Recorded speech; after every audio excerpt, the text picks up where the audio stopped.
මේ නිවසට ඔහු හොඳ ස්වාමි පුරුෂයෙක්. යලිදු කිසි දිනක ඒ හඬ සත්‍යය අපේ හදවත් තුළ සෞහෘද කලාකරුවානනි ඔබට නික්ම යන්නට අපි අද දවසේ අවසර ලබා දෙනවා.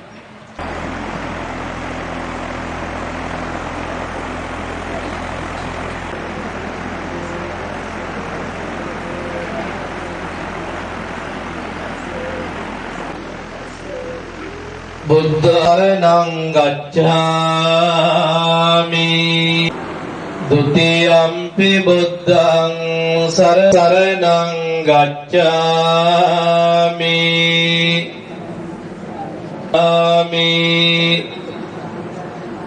තතියම්පි බුද්ධං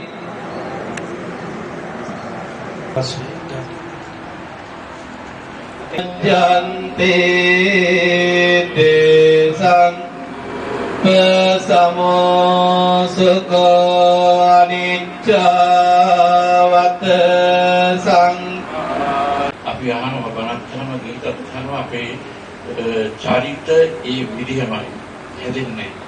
ඉතින් මේ පණිවිඩ හැම මා තනින් ඉන්න මේ දෙන්නේ යහපත් මනස මේවයිතා දින්නම් පේතානං උපකප්පති කිතං පච්චිතං තුයං සබ්බ වේව සායිත්‍තිතං පච්චිතං තුයං කිප්ප වේව සප්පා චන්දෝ පන්න රසෝ යතා රුක්මන් නසිත මුළු රටක් හඳුනන්නේ සිරස හරහා බව මතක් කළා.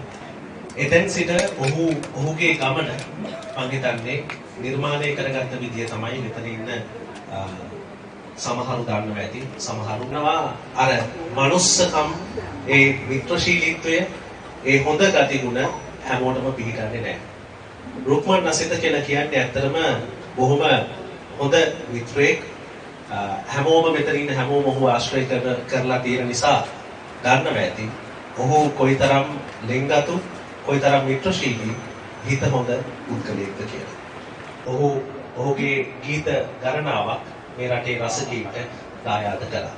විශේෂයෙන් අපි දන්නවා රුක්මන් නසිත අපේ ලංකාවේ රසික පොඩි මිනිසුන් ගැන ගීත වලින් ගායනා කළා තියෙනවා. ඒ නිසා අපි විශ්වාස කරනවා සිරසෙන් බිහිවුණු රුක්මන් නසිත අද අවසන් ගමන් ගියාට ඔහුගේ හඬ ඔහුගේ ගීත සදා නොමැකෙනු ඇති. ඔහු අහන්න දකින්න ලැබෙන්නේ නැති බොහොම කනගාටුදායක අවස්ථාවකට තමයි අපි හැමදෙනාම අද මේ ආකාරයට එකතු වෙලා ඉන්නේ. රුක්මන් අර සඳහන් කළා වගේ සුපර්ස්ටාර්ස් වැඩසටහන් මාලාවේ තුන්වැනි අදියරේ තරඟකරුවෙකු ලෙස තමයි මම ඔහුව මුලින්ම අඳුනගත්තේ. හැබැයි ඒ තරඟ වාරයේදී ගෞරවනීය ස්වාමීන් වහන්සේ ඒ තරඟයට සහභාගී වෙලා හිටපු හැම කෙනෙක්ම රුක්මන්ගේ ඉතාම සමීපතමය බවට පත් වුණා. මම දැන් කසුලුත් ඉන්නවා කසුට මතක ඇති. රුක්මන් තමයි හැමෝගෙම දුක සැප හොයලා බැලුවේ. හැමෝගෙම දුකට තනියට හිටපු හිතවතා වුණේ ඇත්තටම රුක්මන්. මම තරඟාවලියේ අවසාන ජයග්‍රාහකයා වෙයි කියලා. ඒකට එක හේතුවක් තිබුණා. රුක්මන් ජනතාවගේ ගායකයා විදිහට තමයි ඒ තරඟාවලියේදී ඉස්සරහට ඇවිල්ලා හිටියේ. ඒක මේ මාකටිං වලට හදාගත්ත ලයින් එකක් හිම නෙමෙයි. ඒ තමයි නියම රුක්මන්. එයා ගායනා කළෙත් මහ පොළොවේ ගීත. එයා ගායනා කළේ මහ පොළොවේ ගායකින්ගේ ගීත. එයා ජීවත් වුණෙත් ඒ විදිහට. එයා අනිත් අයව ආශ්‍රය කළෙත් ඒ විදිහට. සාමාන්‍යයෙන් ගොඩක් අයගේ චෝදනාවක් තමයි ඔය වගේ තරගාවලියක ජනප්‍රියත්වයටපත් වුණාම ඒ ශිල්පීන් ටිකක් අනිත් කලාකරුවන්ට වඩා වෙනස් විදිහට ජීවත් වෙන්න උත්සාහ කරනවා කියන එක. දාවත් එහෙම දෙන්නේ නැහැ. එයා හැම වෙලාවෙම ජ්‍යෙෂ්ඨයින්ට පරණ නිර්මාණකරුවන්ට හැම වෙලාවෙම ගරු කරපු තරුණයෙක් විදිහට තමයි අපි දැන් කියන්නේ. ගෞරවනීය ස්වාමීන් වහන්සේ සඳහන් කරපු ආකාරයට රුක්මන් අද මුහුණ දීලා තියෙන්නේ කවදා හරි මේ අවමංගල සභාවේ ඉන්න හැම කෙනෙක්ම මුහුණ දෙන පරම සත්‍යයකට. ඔයත් තාත්තා වගේ හොඳ මිනිස්සෙක් නේ. විශාල කතාවක් කරන්න මගේ හිතේ අදහස තියෙනවා. ඒ තරම් වචන තියෙනවා රුක්මන් ගැන. කතා කරපු බොහෝ හැම කෙනෙක්ම කතා නොකරත් ඕගොල්ලන්ගේ හදවත්වල රුක්මන් අසිත කියන්නේ රුකා කියන්නේ කවුද කියලා දන්නවා. ඔහු දකින්නේ සිරස සුපර්ස්ටාර්. ඉතින් අර සුසාර දිනාල් මහත්මයා සුසාරය කිව්වාගේ මහ පොළොවට සින්දු කිව්ව ආදරණීය කලා ශිල්පියෙක්. මොකද පුංචි මිනිස්සෙට සින්දු කිව්වම පුංචි මිනිස්සු හරි ආදරේ. ඉතින් ඒ සිරස සුපර්ස්ටාර් තරංකරුවන් අතර අපිත් එක්ක අපේ පන්තියේ අපිට කරකස දාගෙන ආශ්‍රය කරන්න පුළුවන් කිහිප දෙනෙක් අතර හිටපු ආදරණීය රුක්මන් අසිත තමයි මේ ඉන්නේ. පවුලේ කිසිම විදියකින් චෝදනාවක් නැති ශිල්පීන් අතර ඉන්නවා නම් රුක්මන් අසිත උඩින් ඉන්නවා. හේතුව තමයි හැමෝටම එක ලෙස ආදරය කරපු ආදරණීය මහත්මා ගතිගුණ ඇති දැවැන්තම කලා ශිල්පියෙක් හංස. මහා විශාල පරාසයක් තියෙන හඬක් රුක්මන්ට තියෙන්නේ. එසේ මෙසේ හඬක් නෙවෙයි, හරිම ආකර්ශනීය හඬක්. ආදරේ සුන්දරයි කියලා කියපු කෙනා පාට හේනත් අරගෙන අද මේ විදිහට මේ කලා ශාස්ත්‍රයේ ඔහුගේ ජීවමාන ගීත ජීවමාන ලෙස වාදකසටහන් තබල ඔහු අපෙන් සමුගන්නවා.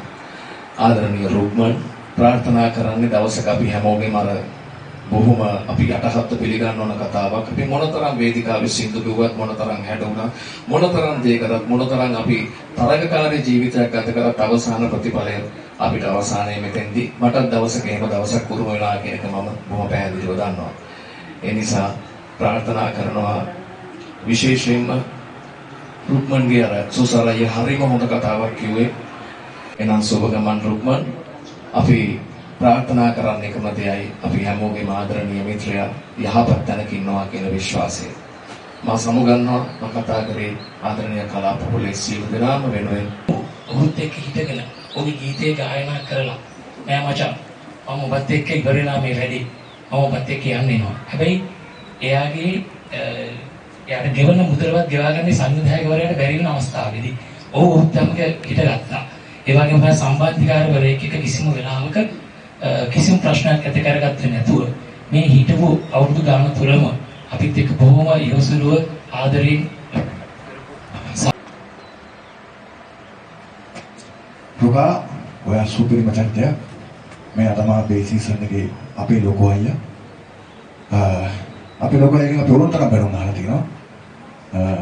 අපේ ලොකෝ අයියා කියලා කියන්නේ මගේ ඉන්න යාළුවන්ගෙන් වැරදි අඩුවෙන්ම කරපු මනුස්සයා. බොහෝ දුරට අත්වැරදීමක් සිද්ධ වෙනවා ඇරෙන්න. රුකා ජීවිතේ වැරදි කරන්නේ නැහැ. රුකා හරි හිතවන්තයි. කියන දේවල් ගොඩාක් තියෙනවා. අපි වෙන වෙලාවක කතා කරමු සමිත. රුකා ඔයා අපිට කලින් සසර ගමන කෙටි කරගන්න පළවෙනි පියවර තිබ්බා කියලා මම හිතන්නේ. ඔයා වාසනාවන්ත ඇති. හැබැයි අපි අවාසනාවන්තයි සහ අපේ මුළු රසික සමාජයේම අවාසනාවන්තයි. ඔයාගේ හඬ ආයෙලා ඉවහන්න වෙන්නේ නැහැ. සුබ ගමන් රුකා. අපි එනකම් පරිස්සමෙන් ඉන්න. කසුන්ගේ ගොඩක් දේවල් තිබුණා. පොඩි බැඳගෙන ඉන්න ඇති ගොන්නක් සිතුම් හද පුරවන් ඉන්න ඇති කරනවා. රාත්‍රී වෛද්‍ය ප්‍රතිකාර ලැබලා අද මේ කාලේ ගේතුමාව මණ්ඩි දක්වා අපි කර්මටි රැගෙන යමු. නැතුළු අපි රටේට බාර දෙමු.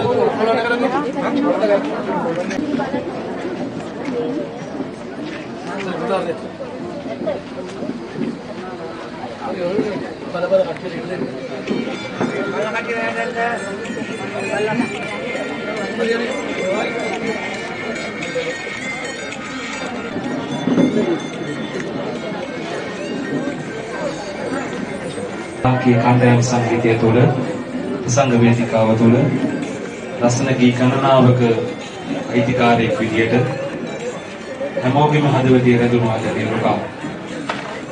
හැම කණ්ඩායම් වලට ආදරය කරපු රුකා. හැමෝටම ආදරය කරපු ටීවී රස්සාව කරලා ජීවිතේ ලොකු කට්ටක් කාලා රොක් වුණාට පස්සේ පුළුවන් විදියට හැමෝටම හයියක් වුණා. දයාබර මිත්‍රයා. හැමදාම අපිත් එක්ක දෙන්නට උණු ආදරණීය මිත්‍රයා. අපි ඔයාට සමුදෙනවා. හැමදාම අපට පරිස්සමින් යනවා කියලා අපට අව සමුදුන් ඔයාට අපි අද ඔයාට සමුදෙනවා. අද මිනිසුන්ට කරපු උදව් හැමදාම ඔයාට තියෙනවා. ඒ නිසා සුබ කරනවා.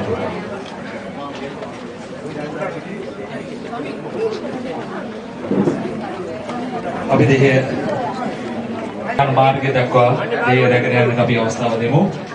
ඉන් අනතුරුව ප්‍රධාන මාර්ගයේ අපි කලාකරුවෝ ටික දෙය බාර ගන්න ඥාති හිතවතුන් ප්‍රදේශවාසී හැමෝම මේ හිතවතුන්ට දෙය බාර දෙන්න අපි අපට ආරාධනා කරනවා.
Apa tu ya?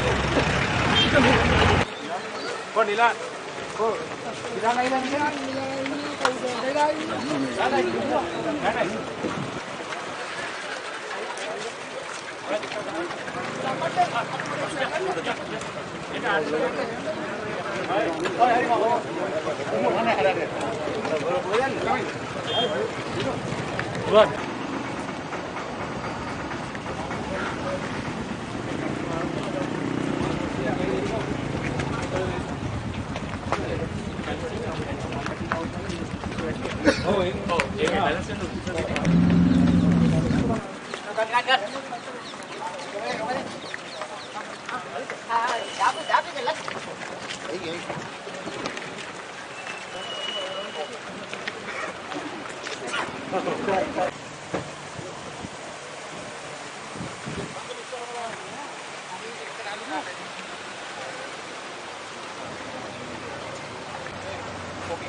ඇවිල්ලා මෙහෙන් ගන්න වෙන්නේ.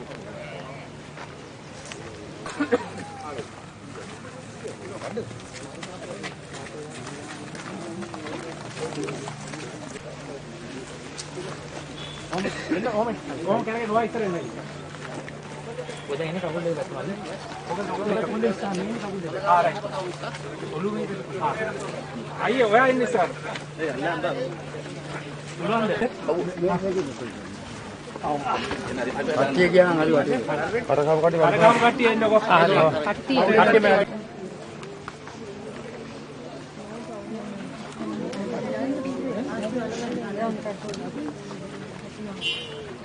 පොඩක් අයියලා ඉන්න ඉඳ දෙන්න.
What